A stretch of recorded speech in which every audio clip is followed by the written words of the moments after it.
Guys, ipapakita ko sa inyo yung nakuha ng lambat ko ngayon.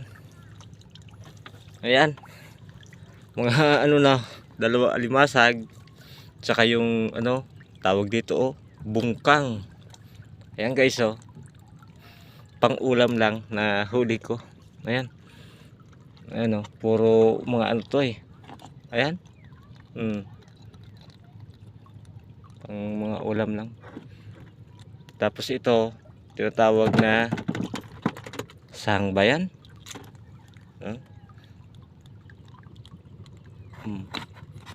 Puro buhay pa sila. Ayan nahuli ko guys ayan, sahang. Ewan ko bakit nasahuli niya yung lambat ko. Ayan sahang. May tawag ito urig-urig, tawag nito sa amin, urig-urig yan.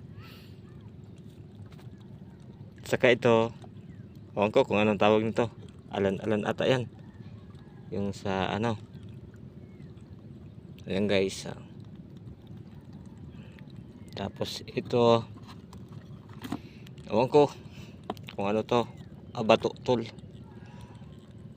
yan. Ayan guys, nakakuha ko ngayon yan yan, pero masarap daw to. Ewan ko lang, hindi pa ako nakatikim nito pero kinakain to, sahang. Yan, lagi naman ako nakakakuha yan dati, kaso nga lang inaano ko lang, tinatapon ko lang ulit dyan sa ano, binabalik ko. Ayan, ayan, nahuli ng lambat ko.